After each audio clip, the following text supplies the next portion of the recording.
Guys, train का सफ़र जब हम लोग खिड़की के पास बैठे होते हैं और उससे बाहर देख रहे हैं, बाहर है घना अंधेरा, और ख़ासकर तब जब सारे कोच के सारे पैसेंजर सो गए होते हैं, तब वहाँ पे एक अजीब ही सुकून होता है। क्योंकि ऑब्वियसली जब अगर ट्रेन में सारे लोग जाग रहे होंगे तो वो शोर शराबा करते हैं, लेकिन जब सब सो रहे हों तो वहाँ पे एक सुकून मिलता है, क्योंकि पास में वो ट्रेन की छुक छुक करती आवाज़ भी आती है। लेकिन क्या हो अगर आप रात के 2 बजे एक ऐसी ट्रेन में सफ़र कर रहे हो जहाँ पर घना अंधेरा है, आप खिड़की से बाहर देखते हैं, आपको घना अंधेरा दिखता है और अंदर बिल्कुल सुकून है, शांति है, कोई शोर शराबा नहीं है, लेकिन आप उस ट्रेन में एक अकेले पैसेंजर हो और वो ट्रेन किसी स्टेशन पर रुकती नहीं है, बस चलती रहती है।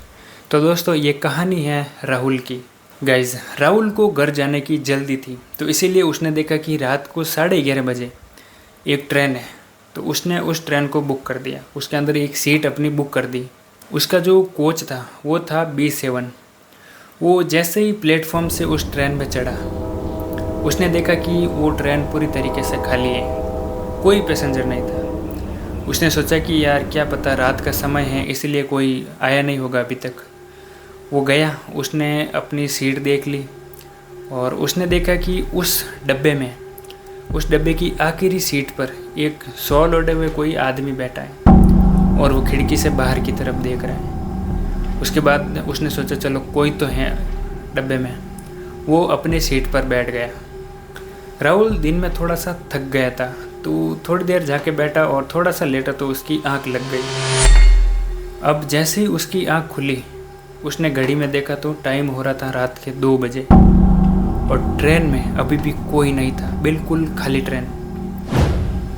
उसने देखा तो वो जो एक पैसेंजर है जो उस डब्बे के आखिरी सीट पर बैठा है, वो अभी भी वहाँ पे बैठा है, लेकिन बिल्कुल वो एक ही पोजीशन में बैठा है जैसे उसने शुरुआत में देखा था, बिल्कुल वैसे ही वो खिड़की से बाहर देख रहा है। अब राहुल को लग रही थी प्यास, तो उसने अपनी बोतल निकाली, लेकिन उसकी बोतल खाली थी और जो कोच है उसके अंदर बिल्कुल घना अंधेरा था, कोई लाइट नहीं चल रही थी।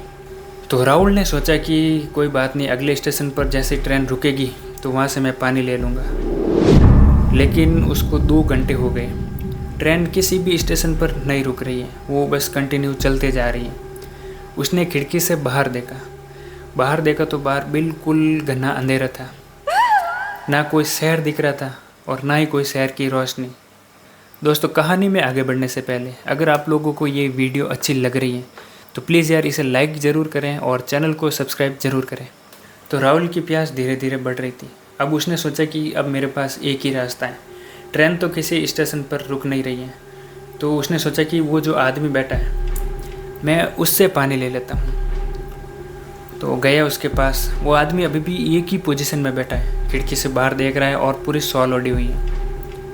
उसने उसे पुकारा, भाई साहब, लेकिन उसको कोई रिप्लाई नहीं मिला, कोई जवाब नहीं मिला। वो और नज़दीक गया। उसने कहा, भाई साहब आपके पास पानी की बोतल है क्या, मुझे थोड़ी प्यास लगी है। उधर से उसको कोई रिप्लाई नहीं आया। अब राहुल ने एक चीज़ नोटिस की कि जैसे जैसे वो उस आदमी के पास जा रहा है, उसे एक अजीब सी बदबू आ रही है। ऐसी बदबू आ रही है कि कोई पुरानी कोई चीज़ सड़ी गली वहाँ पे पड़ी हो। राहुल उस आदमी के बिल्कुल पीछे जाके खड़ा हो गया और उसने कंधे पर ऐसे हाथ लगाया। जैसे ही उसने हाथ थपथपाया, वो जो शॉल है वो नीचे गिर गई और राहुल अचानक ऐसे पीछे हुआ, क्योंकि उसने देखा कि अंदर उस शॉल के अंदर सिर्फ हड्डियाँ थी और कुछ राख रखी हुई थी और उन हड्डियों के ऊपर राहुल का पहचान पत्र पड़ा था, उसकी आईडी कार्ड था वहाँ पे।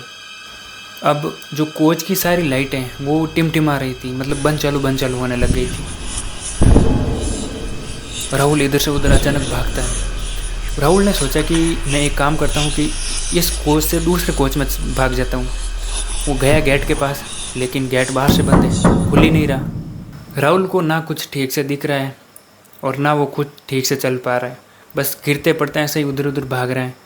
वो कभी इस गेट की तरफ जा रहा है, कभी उस गेट की तरफ जा रहा है, लेकिन डिब्बे के दोनों गेट बाहर से बंद थे और वो ट्रेन एक सुरंग में जा चुकी थी। अब राहुल धीरे धीरे शांत हो गया था। वो ट्रेन के कोच के एक गेट के पास में जाके खड़ा हो गया और उसे अब धीरे से जस्ट उसके पीछे किसी के सांस लेने का एहसास हुआ। उसे लगा कि कोई मेरे कान के जस्ट पीछे ही धीरे धीरे सांस ले रहा है और उसको फिर एक फुसफुसाते हुए बहुत ही हल्की सी एक आवाज़ आई, ये ट्रेन इस सुरंग से कभी भी बाहर नहीं निकलेगी। इसके बाद उसकी उस डिब्बे के अंदर राहुल की ज़ोर से चीखने की आवाज़ आई और वो आवाज़ इस ट्रेन के डिब्बे में हमेशा हमेशा के लिए कैद हो गई। अगली सुबह ट्रेन अपने आखिरी स्टेशन पर पहुंची तो पुलिस ने B7 कोच को देखा तो वहाँ पे कोई इंसान नहीं था।